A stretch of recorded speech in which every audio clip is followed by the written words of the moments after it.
नमस्कार मित्रांनो,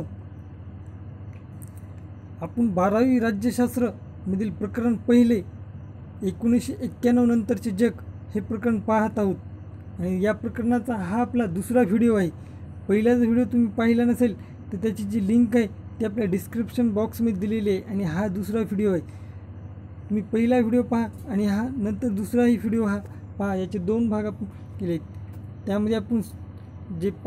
त्यामध्ये आपण पाहत होतो की स्वशासनाच्या हक्कावर आधारलेल्या वांशिक राष्ट्रवादाला अनुसरून नवीन राज्यांची जी निर्मिती आहे त्यांच्या नवीन देशांची जी निर्मितीचा जगामध्ये काही भागामध्ये त्याचा प्रभाव दिसून येत आहे।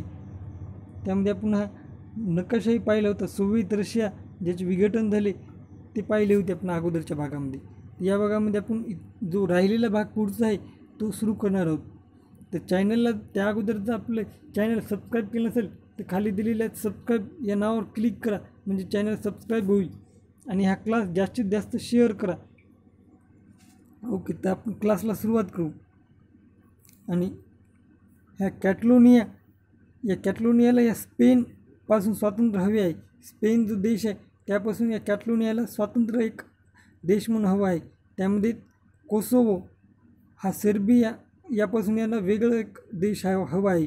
आणि ही जी सर्बियापासून जी मागणी आहे कोसोवोची, याला युरोपियममधील काही जे देश आहेत त्या काही देशांचाही पाठिंबा आहे की हा कोसोवो हा देश एक नवीन देश निर्माण व्हावा, यासाठी युरोप खंडामधल्या काही देशांचा पाठिंबा आहे याला। त्यामध्ये चेचन्या याला रशियापासून स्वातंत्र्य हवं आहे। चेचन्या या जो भाग आहे तो रशियामधला आहे आणि त्याला रशियापासून स्वातंत्र्य हवं आहे। त्यामध्ये एक ध्रुवीयता, जागतिक व्यवस्थेचा उदय हे आपण पाहणार आहोत। एक ध्रुवीयता जी बहुध्रुवीयता होती, द्विध्रुवीयता होती, त्याचा जो अंत हा झालेला आहे। आणि त्यानंतर एक ध्रुवीयता म्हणजेच अमेरिकेची एक ध्रुवीयता या विषयात आपण माहिती घेऊ। 1990मध्ये इराकने, आता इराक जो देश आहे इथे, या इराक देशाने इथे जवळच असलेल्या कुवेतवर आक्रमण केले होते 1991मध्ये आणि आक्रमण करून या प्रदेशावर ताबा मिळवला इराकने आणि याचे पडसाद जागतिक स्तरावर उमटले आणि संयुक्त राष्ट्राने या प्रकरणाची दखल घेत यावर चर्चा केली। संयुक्त राष्ट्र जे आहे ते जगात शांतता प्रस्थापित करण्याचं जे काम आहे ते संयुक्त राष्ट्रात असते। जसे की नुकतेच इस्रायल आणि हमास या दहशतवादी संघटनेचा जो संघर्ष होऊ लागला पॅलेस्टाईनमध्ये, जो की गाझापट्टीमध्ये, त्याबद्दलही युनोने एक विशेष मीटिंग घेतली होती आणि त्यानुसार त्यांनी इस्रायल जो देश आहे त्यांनाही सांगितले की हा वाद लवकरात लवकर मिटवा। तर शांतता प्रस्थापित करणं हे युनोचे कार्य आहे। तर तसंच इराक या देशाने या कुवेतवर आक्रमण केले होते आणि युनोने याविषयी चर्चा केली। इराक विरुद्ध कारवाईत पुढाकार घेत अमेरिकेने एक बहुराष्ट्रीय सैन्याचे नेतृत्व केले आणि अमेरिका या देशाने एक बहुराष्ट्रीय सैन्याची एक निर्मिती केली आणि इराक विरोधामध्ये त्यांनी या सैन्याचा वापर केला। या युद्धात कुवेतची इराकच्या ताब्यातून सुटका केली आणि कुवेतची जी सुटका आहे ती इराकच्या ताब्यामधून अमेरिकेने करून दिली, जे की बहुराष्ट्रीय सैन्य निर्माण केले होते त्या सैन्याच्या मदतीने। आणि ज्यावेळेस ह्या घटना घडत होत्या त्यावेळेस अमेरिकेचे जे राष्ट्राध्यक्ष होते हे जॉर्ज एच बुश सिनियर हे होते, कारण की अमेरिकेचे जे राष्ट्राध्यक्ष जॉर्ज बुश या नावाने दोन व्यक्ती झालेले आहेत। त्यामध्ये हे जॉर्ज एच बुश हे सिनियर हे आहेत आणि जॉर्ज डब्ल्यू बुश हे दुसरे आहेत अमेरिकेचे, ते पण एक राष्ट्रपतीच होते। म्हणजे एकाच नावाने दोन व्यक्ती होते, त्यामुळे यांच्या नावाअगोदर सिनियर हे नाव लावले, कारण की सिनियर हे अगोदर झालेले आहेत अमेरिकेचे राष्ट्राध्यक्ष। आणि यांच्यामध्ये हा एक नैतिक विजय होता। या नव्या जागतिक परिस्थितीला न्यू वर्ल्ड ऑर्डर अशी एक संज्ञा त्यांनी दिली, जी की बहुराष्ट्रीय सैन्याच्या मदतीने जी कुवेतची जी सुटका केली होती त्याच्या संकल्पनेला न्यू वर्ल्ड ऑर्डर अशी त्यांनी एक संज्ञा दिली। आणि अमेरिकेच्या या कृतीला जागतिक पातळीवर पाठिंबा मिळाला। अमेरिकेने जे हे धाडस केलं तर त्याला जागतिक पातळीवर अनेक देशांनी त्यांच्या या धाडसाला पाठिंबा दिला। त्यामध्येच सोव्हिएत रशिया, चीन आणि नाटो ही एक संघटना आहे, नॉर्थ अटलांटिक ट्रीटी ऑर्गनायझेशन।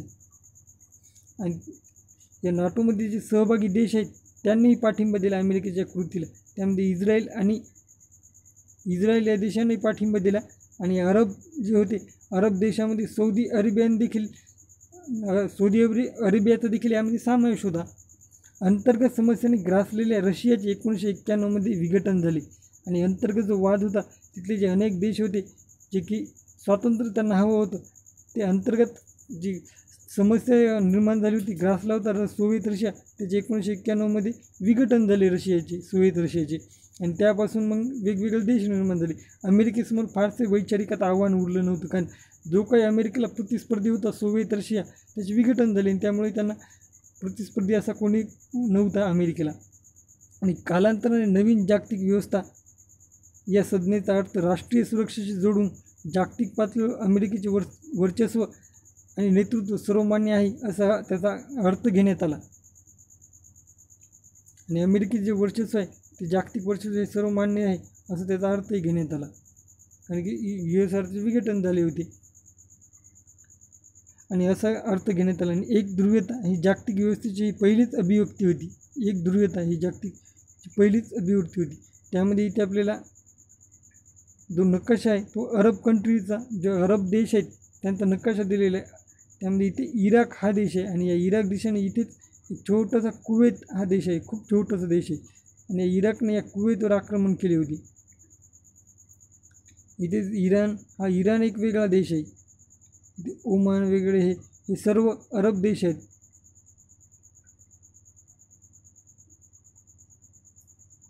आणि ते माहीत आहे का तुम्हाला यामध्ये अमेरिकेचे राजकीय भाष्यकार यांनी काय म्हटलं त्याविषयी आपण पाहू. आणि फ्रान्सिस फुकुयामा हे आहेत. फ्रान्सिस फुकुयामा यांनी एक सिद्धांत मांडला आणि त्या सिद्धांत नाव आहे इतिहासाचा अंत. इतिहासाचा अंत हा त्यांचा सिद्धांत आहे. त्या सिद्धांतामध्ये त्यांनी असं सांगितलं की सोव्हिएत रशियामध्ये साम्यवादाचा पाडाव झाल्यानंतर समाजवादी राजकीय आर्थिक आणि सामाजिक व्यवस्थेचा अंत होऊन आता जगभर उमरतवादी लोकशाही व्यवस्था आहे ती निर्माण होईल असं कोणी सांगितलं तर फ्रान्सिस फुकुयामा यांनी हे म्हटलेलं आहे. फ्रान्सिस फुकुयामा आणि हे अमेरिकेचे एक भाष्यकार आहेत, राजकीय भाष्यकार आहेत आणि त्यांनी इतिहासाचा अंत या त्यांच्या सिद्धांतामध्ये मांडलेलं आहे. त्यामध्ये आता उमरतवादी लोकशाही उदारमतवादी लोकशाही म्हणजे काय हे आपल्याला समोर पाहायचे आहे. त्यामध्ये अमेरिका आता जगात एक प्रबळ राष्ट्र म्हणून प्रस्थापित झाली होती आणि अमेरिका आता जगामध्ये एक प्रबळ राष्ट्र म्हणून प्रस्थापित झाले होते आणि अमेरिकेच्या या वर्चस्वाला राजकीय आणि आर्थिक आयाम होते. राजकीयदृष्ट्या पूर्व युरोपातील अनेक पूर्वश्रमीच्या साम्यवादी राजवटी युरोपमधील काही देशांमध्ये साम्यवादी जी राजवट होती त्या साम्यवादी राजवटींनी अमेरिकी उमरतवादी लोकशाही उदारमतवादी लोकशाही तत्वावर आधारलेली शासन प्रणाली स्वीकारली. युरोपमधील काही देशांमध्ये पूर्वी साम्यवादी राजवट होती जसे की रशियामध्ये साम्यवादी राजवट आहे. ती साम्यवादी राजवट त्यांनी सोडून युरोपमधील काही देशांनी ही अमेरिकेची उदारमतवादी लोकशाही स्वीकारली आणि सुशासनाची संकल्पना लोकशाहीशी जोडली गेली. आणि सुशासन म्हणजेच जे कायद्याचं शासन आहे त्याला आपण सुशासन म्हणतो आणि त्या सुशासनाची जी संकल्पना आहे ती लोकशाहीशी जोडली गेली. म्हणजे जिथे लोकशाही आहे तिथे सुशासन आहे अशी त्यांनी संकल्पना जोडली. आणि आर्थिक क्षेत्रात देखील बऱ्याच देशांनी समाजवादी अर्थव्यवस्था त्याग केला आणि समाजवादी जी अर्थव्यवस्था होती त्यामुळे अनेक निर्बंध जे व्यावसायिक जे श्रीमंत व्यक्ती होते त्यावर येत होते आणि त्यामुळे व्यापार जो होता तेव्हा अनेक निर्बंध असल्यामुळे व्यापार हा होत नव्हता आणि त्यामुळे ही साम्यवादी जी अर्थव्यवस्था आहे त्याचा त्याग करण्यात आला आणि त्या ठिकाणी त्यांनी जी उदारमतवादी लोकशाही आहे ती स्वीकारली. आणि अमेरिकन वर्चस्वाचा आणखी एक महत्त्वाचा पैलू म्हणजे तिची सॉफ्ट पॉवर. अमेरिकेचं जो सॉफ्ट पॉवर आहे ते एक महत्त्वाचा तिचा पैलू आहे. त्यामध्ये सैनिकी बळाचा वापर सॉफ्ट पॉवर म्हणजे काय तर सैनिकी बळाचा वापर न करता दुसऱ्या देशावर प्रभाव टाकणे म्हणजे सॉफ्ट पॉवर. म्हणजे सैन्याच्या बळाचा वापर न करता दुसऱ्या देशावर आपला प्रभाव टाकणे म्हणजेच सॉफ्ट पॉवर होईल. आणि हा जो सॉफ्ट पॉवर आहे हा प्रभाव पाडण्यासाठी आर्थिक सामाजिक सांस्कृतिक आणि इतर साधनांचा वापर केला जातो. म्हणजे जे सॉफ्ट पॉवरमध्ये आर्थिक सामाजिक आणि सांस्कृतिक जे घटक आहेत त्यांचा वापर करून आपण इतर देशावर आपला जो प्रभाव आहे तो टाकू शकतो. त्याविषयी आपल्याला सॉफ्ट पॉवरविषयी इथे आपल्याला स्पष्ट अशी माहिती दिलेली आहे ते आपण नंतर व्हिडिओमध्ये पाहणार आहोत. त्या अगोदर आपण उदारमतवादी लोकशाही म्हणजे काय ही संकल्पना समजून घेऊ. उदारमतवादी लोकशाही आणि उदारमतवादी लोकशाही हा प्रातिनिधिक लोकशाहीचा एक प्रकार आहे. ही जी लोकशाही ती म्हणजे एक प्रातिनिधिक लोकशाही, म्हणजे एक लोकप्रतिनिधी हा जनतेमधून निवडला जाईल, जनतेमधून तो मतदानाद्वारे निवडला जाईल, अशी एक उदारमतवादी लोकशाही असते. जागतिक स्तरावर आज उदारमतवादी लोकशाही व्यवस्था ही एक प्रबळ राजकीय विचारधारा आहे. यात वैयक्तिक स्वातंत्र्याला महत्त्वाचे स्थान आहे. यामध्ये वैयक्तिक स्वातंत्र्य जे आहे त्याला महत्त्वाचे स्थान आहे. उदारमतवादी लोकशाहीची काही ठळक वैशिष्ट्ये दिली आहेत. आणि जी साम्यवादी जी होती राजवट त्यामध्ये व्यक्तिगत स्वातंत्र्य याला जास्त महत्त्व नव्हते, पण यामध्ये महत्त्वाचे स्थान आहे उदारमतवादी लोकशाहीमध्ये. आणि यामध्ये काही ठळक मुद्दे दिलेत त्याद्वारे उदारमतवादी लोकशाही म्हणजे काय ते तुम्हाला लक्षात येईल. त्यामध्ये सार्वत्रिक मताधिकार म्हणजे सर्वांना मतदानाचा अधिकार, मतदानाचा जो अधिकार असतो त्यामध्ये कुठल्याही प्रकारे भेदभाव केला जाणार नाही. त्यामध्ये स्त्री पुरुष, गरीब श्रीमंत, मध्यमवर्गीय असा कुठलाही भेदभाव न करता, व्यापारी शेतकरी असा कुठलाही भेदभाव न करता सर्वांना सार्वत्रिक मतदानाचा अधिकार हा त्यामध्ये देण्यात येतो.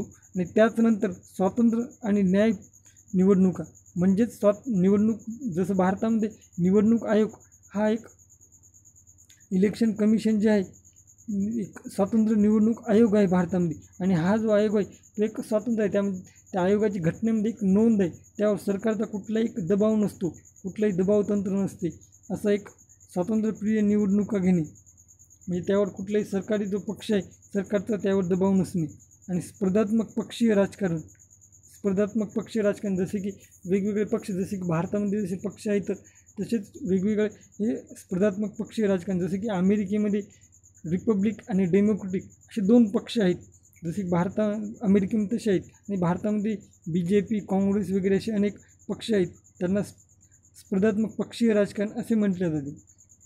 आणि त्यानंतर कायद्याचे राज्य म्हणजे तिथे जे संविधान आहे, ती जी राज्यघटना आहे ती प्रस्थापित करणे, आणि यालाच उदारमतवादी लोकशाही असे म्हटले जाते. आणि त्याचनंतर अमेरिकेमधील एक समाजशास्त्रज्ञ त्यांनी काय म्हणलं त्याविषयी पाहू. की अमेरिकेमधील एक समाजशास्त्रज्ञ जोसेफ नाय यांनी असे म्हटले आहे की सत्तेचे विभाजन हे 2 प्रकारात केले जाते.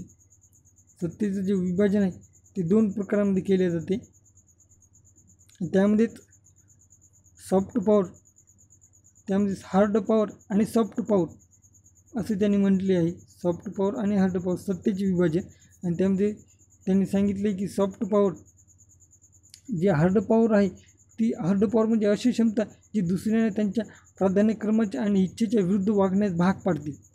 यात धमकी, प्रलोभने दाखवून दुसऱ्यावर सक्ती करणे यांचा समावेश होतो. याविरुद्ध सॉफ्ट पॉवर म्हणजे अशी क्षमता ज्यामुळे तुम्हाला हवे तेच दुसऱ्यांना हवेसे वाटेल, जे तुम्हाला आवडेल ते दुसऱ्यांना आवडेल, अशी म्हणजे सॉफ्ट पॉवर. ज्यामुळे तुम्हाला हवे ते दुसऱ्यांना आवडेल. आणि अधिक स्पष्ट करायचे झाल्यास सक्तीपेक्षा आकर्षण निर्माण करून स्वच्छ ध्येय साध्य करण्याची क्षमता म्हणजे सॉफ्ट पॉवर आहे. आणि हार्ड पॉवर म्हणजे असे की एखाद्या देशावर आपण धमकी देणे किंवा सैनिकी जो बळ आहे, सैनिकांचा जो बळ वापरून आपण त्यांच्या मनाविरुद्ध करणे त्याला हार्ड पॉवर म्हणतात. आणि सॉफ्ट पॉवर म्हणजे एखादी गोष्ट जी आपल्याला आवडते ती इतर देशांनाही आवडणे त्याला आपण सॉफ्ट पॉवर असे म्हणतो. सॉफ्ट पॉवर आणि हार्ड पॉवर हे 2 कन्सेप्ट तुम्ही लक्षात असू द्या. आणि त्यानंतर अमेरिकन सॉफ्ट पॉवरची काही उदाहरणे इथं आपल्याला दिलेले आहेत. अमेरिकेची सॉफ्ट पॉवर आहे त्याची काही उदाहरणे आपण खाली दिलेत ते पाहूया. तुम्ही सॉफ्ट पॉवर म्हणजेच soft work, hard work, soft pack, hard pack असे शब्द तुम्ही ऐकले असतील. असो तर आपण त्याबद्दल आपल्याला अमेरिकेची सॉफ्ट पॉवर याविषयी माहिती पाहिजे. आणि सॉफ्ट पॉवरमध्ये जे घटक आहेत त्यामध्ये शैक्षणिक देवाणघेवाण कार्यक्रम, शैक्षणिक जे घटक आहेत जे की अमेरिकेची शिक्षण पद्धती आहे ते अनेकांना अमेरिकी शिक्षण पद्धती आवडते, तेच एक अमेरिकेची सॉफ्ट पॉवर आहे. त्यामध्ये अमेरिका हा देश विद्यापीठासाठी अतिशय अनुकूल आहे. गेल्या काही वर्षामध्ये अमेरिकेत शिकणाऱ्या आंतरराष्ट्रीय विद्यार्थ्यांचा आकडा भरपूर वाढला आहे. आणि अमेरिकेत शिकणारे विद्यार्थी आहेत त्यांचा जो आकडा हा भरपूर वाढत चालला आहे. आणि अनेक विद्यार्थ्यांना अमेरिकेतील जी शिक्षण पद्धती आहे ते आवडत आहे. आणि त्याचनंतर अंतर्जालाद्वारे लोकशाही व अभिव्यक्ती स्वातंत्र्याचा प्रसार ही सुद्धा अमेरिकेच्या सॉफ्ट पॉवरचाच भाग आहे.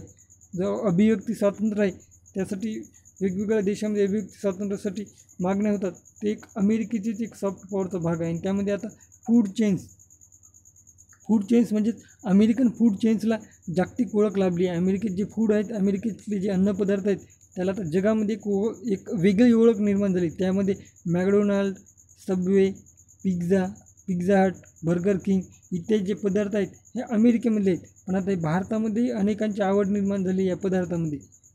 आणि हेच अमेरिकेत सॉफ्ट पॉवरचं एक उदाहरण आहे. त्यानंतर मानवी हक्क आणि मानवतावादी हस्तक्षेप हे आपण पाहणार आहोत. मानवी हक्क आणि मानवतावादी हस्तक्षेप. आणि मानवी हक्क राष्ट्राचे विघटन आणि नवीन राष्ट्रांचा जो उद्य या प्रक्रिया नेहमी शांततामय असतील असे नाही. जे देश असतात त्या देशामधून जे विघटन होऊन नवीन देश निर्माण होतात. म्हणजे काही देश असतात त्यामधून दुसरा देश जो निर्माण होतो, देशाचे विघटन होऊन ही जी कन्सेप्ट असते, ही जी समस्या असते, जे विघटन असते देशांचं, ही काही शांततेच्याच मार्गाने होईल असे नसते. अनेक देश शांततेच्या मार्गाने होतातही, पण अनेक देशामध्ये जो आहे मोठ्या प्रमाणात तिथे तो वाद होतो, मोठ्या प्रमाणात तिथे जिनोसाईड होते. आणि त्यामुळे तिथे नवीन देश आहेत त्यांची निर्मिती होती. आणि त्यामध्ये आता जिथे अनेक ठिकाणी जे असे वादग्रस्त घटना घडलेल्या आहेत त्या दिलेल्या आहेत आपल्याला. त्यामध्ये युगोस्लाव्हिया हा जो देश आहे, युगोस्लाव्हिया या देशामध्ये बोस्निया आणि हर्जेगोविना या प्रांतामध्ये प्रचंड प्रमाणात वांशिक हिंसाचार झाला होता. इथं जे वांशिक म्हणजे एक धार्मिक वगैरे अशी जी हिंसा आहे ती मोठ्या प्रमाणात 2 वंशांमध्ये झाली. आणि त्यामुळेच या युगोस्लाव्हियाचे बोस्निया आणि हर्जेगोविना या 2 प्रांतामध्ये विभाजन वांशिक हिंसाचार झाला. आणि चेचन्या, पूर्व तिमोर आणि इरिट्रिया या प्रदेशामध्ये देखील संघर्ष सुरू होता. इथे आपल्याला संघर्षमय ज्या देशांची निर्मिती हे संघर्षातून झालेली आहे त्यांची माहिती दिली. हिंसेच्या या प्रसंगामध्ये मानवी हक्कांचा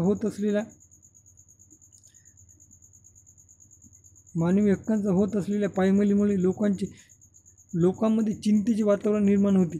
कारण की हे जे देश नवीन निर्माण होतात वादामधून, त्यामध्ये मानवी हक्कांची जी पायमल्ली होती त्यामध्ये लोकांमध्ये चिंतेचं वातावरण निर्माण होते. आणि एक महत्त्वाची जागतिक संघटना म्हणून संयुक्त राष्ट्र ही एक जागतिक संघटना म्हणून या देशामध्ये हस्तक्षेप करून संघर्षाची किंवा युद्धाची परिस्थिती नियंत्रणात ठेवण्याचे प्रयत्न करते. आणि जी युद्धजन्य परिस्थिती आहे ती नियंत्रित ठेवण्याचे कार्य करते.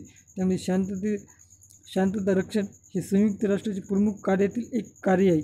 जे की शांततेचं रक्षण करणं हे म्हणजे शांतता प्रस्थापित करणं हे एक युनोचं महत्त्वाच्या कार्यापैकी एक कार्य आहे. जसे की नुकतेच इस्राईल आणि तिथले जे हमास दहशतवादी संघटनेचा वाद होता, तो वाद शांत करण्यासाठी संयुक्त राष्ट्राने खूप मोठा त्याचा सहभाग होता त्यामध्ये. आणि शीतयुद्धोत्तर काळात संयुक्त राष्ट्र युद्धजन्य परिस्थितीत असणाऱ्या प्रदेशात शांतता प्रस्थापित करण्याच्या दृष्टीने हस्तक्षेप सुरू ठेवतात.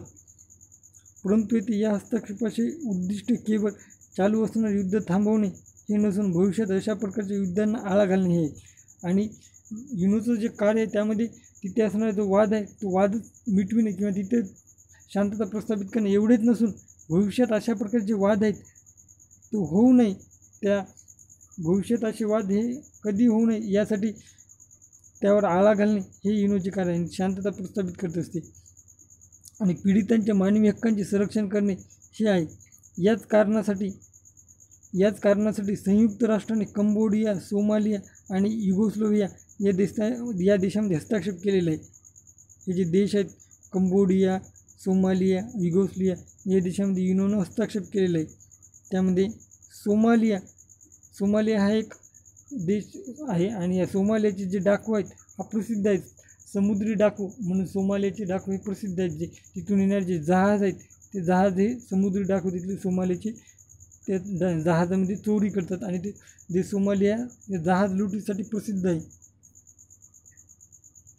आणि त्यानंतर मानवी हक्कांची वाढती जागरूकता आणि आंतरराष्ट्रीय कायद्यामध्ये त्यांना मिळालेल्या पाठबळामुळे मानवतावादी हस्तक्षेप या हक्कांच्या संरक्षणाच्या नवीन संकल्पनेचा उदय झाला. 1990चे दशक हे मानवतावादी हस्तक्षेपाचा सुवर्णकाळ म्हणावं लागेल आणि मानवतावादी हस्तक्षेपाची जी वाढती जागरूकता आहे ती निर्माण होत गेली आणि 1990 हे दशक मानवतावादी हस्तक्षेपाचा सुवर्णकाळच म्हणावं लागेल असेल. आणि त्यानंतर इथे युनायटेड नेशन पीस कीपिंग म्हणजे संयुक्त राष्ट्र शांतता रक्षक, त्यालाच आपण शांती सेना असे सुद्धा म्हटले जाते. तर याविषयी माहिती पाहू. युनोची जी शांती सेना असते, संयुक्त राष्ट्रसंघाला स्वच्छ असे सैन्य नसते. ही जी युनोची जी संघटना आहे युनायटेड नेशन पीस कीपिंग, एक स्पेशल त्याला सैन्य नसतं. तर यामध्ये वेगवेगळे जे सदस्य देश आहेत, युनोचे सध्या 193 सदस्य देश आहेत आणि सदस्य देशामधल्याच ज्या काही तिथली जी एक तिथली एक सैन्याची तुकडी असते, त्या सैन्याच्या तुकडीला तो देश युनोकडे पाठवतो, म्हणजे एक पीस कीपिंग म्हणून पाठवतो. आणि नंतर जिथे काही वाद आहे तिथे युनोमार्फत ही शांती सेना ही पाठवल्या जाते.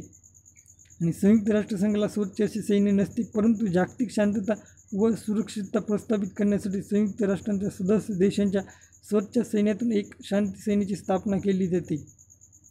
या सेनेला संयुक्त राष्ट्र शांतता रक्षक दल असे म्हणतात. संयुक्त राष्ट्र शांतता रक्षक दल असे म्हटले जाते. बऱ्याचदा शस्त्रसंधी लागू असताना संयुक्त राष्ट्र सुरक्षा परिषदेच्या शिफारशीनुसार संघर्षप्रवण किंवा युद्ध क्षेत्रामध्ये शांतता रक्षक दलाला पाचारण केले जाते. म्हणजे युद्धजन्य परिस्थिती ज्या देशामध्ये तिथे शांती सैन्य पाठवले जाते. आणि या युनोमधील जी शांती सैन्य आहे त्यामध्ये भारताचे सुद्धा सैन्य आहे, जे की त्याचे युनोचे सदस्य देश आपली एक तुकडी तिथे पाठवत असतात. त्यामध्ये भारतीय सैन्य ही भारतीय तुकडी या युनोमध्ये आहे. आणि युनायटेड नेशन पीस कीपिंगमध्ये सर्वाधिक जास्त सैनिक हे भारतीय सैनिक आहेत. आणि या पीस कीपिंग मार्फतच आपण अनेक देशामध्ये भारतीय तुकडी पाठवण्यात आलेली आहे. त्यामध्ये 1987मध्ये श्रीलंकेमध्ये पाठवण्यात आली होती. 1987मध्ये तिथल्या LTT दहशतवादी संघटनेला उद्ध्वस्त करण्यासाठी. आणि तसेच आपण मालदीव इथेही पीस कीपिंग पाठवण्यात आली होती.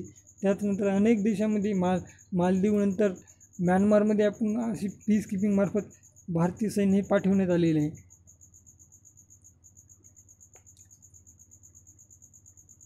त्याचनंतर शीतयुद्धात काळातील मानवी हक्क म्हणजे united nation human right commission जे आहे त्याविषयी ते माहिती दिली आहे. United nation human right commission हे शीतयुद्धोत्तर काळातील मानवी हक्क, त्यामध्ये 1990पासून अनेक देशांनी मानवी हक्कासंदर्भात 6 मुख्य कन्व्हेन्शन आणि करारांना मंजूर दिली.